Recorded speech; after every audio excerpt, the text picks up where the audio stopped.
नमस्ते। RSP group of school के YouTube channel में आपका स्वागत है। आज हम पढ़ेंगे बाग आया उस रात कविता का तीसरा भाग। ये कविता 5th क्लास के चैप्टर 7 से ली गई है और इस कविता के कवि का नाम है नागार्जुन। बच्चों, जैसा मैंने आपको पहले बताया, बाग आया उस रात एक घटना पर आधारित कविता है जिसका वर्णन कवि ने अपने शब्दों में करते हुए उन सभी हाव भावों का ध्यान रखा है कि जब एक छोटा बच्चा किसी घटना को अपने शब्दों में बताएगा तो वो किस तरह से बताएगा। तो कवि ने उन सभी भावों का ध्यान रखते हुए इस कविता की रचना की है। तो आइए एक बार इसको पढ़ लेते हैं, फिर इसका अर्थ समझेंगे। दूसरा बच्चा बोला, बाप कहीं काम नहीं करता, ना किसी दफ्तर में ना कॉलेज में। छोटू बोला, स्कूल में भी नहीं। 5 साल बेटू ने हमें फिर से आगाह किया, अब रात को बाहर बाथरूम ना जाना। आपने देखा कि इसमें दूसरा बच्चा जो है वो अपने बाबा को बता रहा है कि जो बाघ है वो कहीं पर भी काम नहीं करता, ना तो वो दफ्तर में काम करता है ना ही किसी कॉलेज में काम करता है। अब बच्चों, दफ्तर का मतलब होता है ऑफिस या कार्यालय। जैसे आपके पापा ऑफिस जाते हैं, उसको दफ्तर भी बोलते हैं। तो ऐसे ही वो कह रहे हैं कि बाघ जो है कहीं काम नहीं करता, ना किसी दफ्तर में और ना ही किसी कॉलेज में। अब छोटू बोलता है, छोटू बोला, स्कूल में भी नहीं, वो स्कूल भी नहीं जाता। 5 साल बेटू ने हमें फिर से आगाह किया, अब रात को बाहर बाथरूम ना जाना।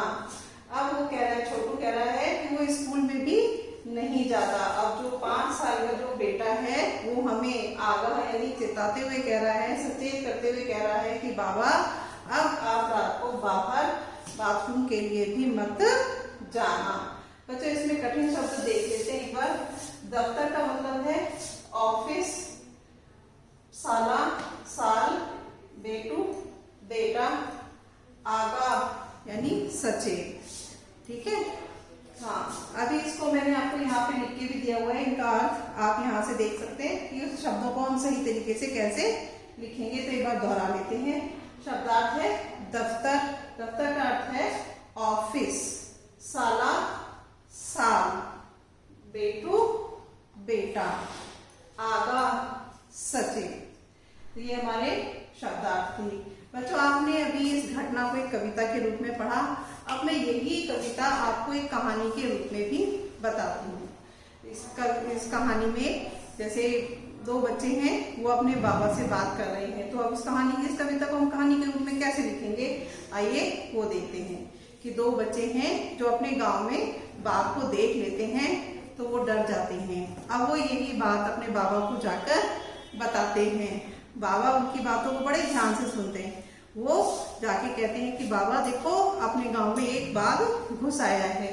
अब वो जो बाघ है ना, वो वही बाघ है जो उस झरने के पास रहता है। वो झरना जहाँ पर हम अपन घूमने गए थे, ये वही बाघ है।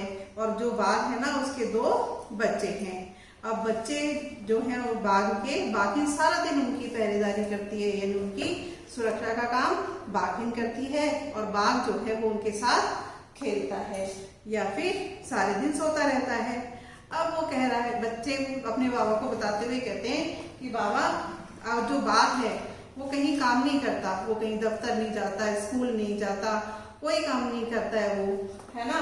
अब वो आगे छोटू, जिसका दूसरा भाई है, वो बताता है कि बाबा वो कहीं काम नहीं करता, फिर भी वो सारे दिन सोने के अलावा और कोई भी काम नहीं करता है। अब बाबा कहते हैं, बाबा सोचते हैं कि ये 5 साल का छोटा सा बच्चा मुझे चेता रहा है कि बाघ आने पर मुझे क्या करना है और क्या नहीं करना है। वो मुझे समझा रहा है कि देखो, बाहर रात के समय अकेले बाहर मत निकलना। तो देखा आपने, कविता को हम कहानी के रूप में और कहानी को कविता के रूप में दोनों तरह से हम लिख सकते हैं। बच्चों, ये एक कला है। हम किस चीज को किस तरीके से लिखना है, उस चीज के लिए हमें उन सभी बातों का ध्यान रखना पड़ता है। जैसे कविता लिखी तो कविता में हम उन सभी चीजों का ध्यान रखेंगे कि बच्चा किस भाव से उस कविता को सुनाएगा। या उस भाव को ध्यान रखेंगे कि कहानी किस तरीके से उसको सुनाई जाएगी। तो आज के लिए इतना ही, धन्यवाद।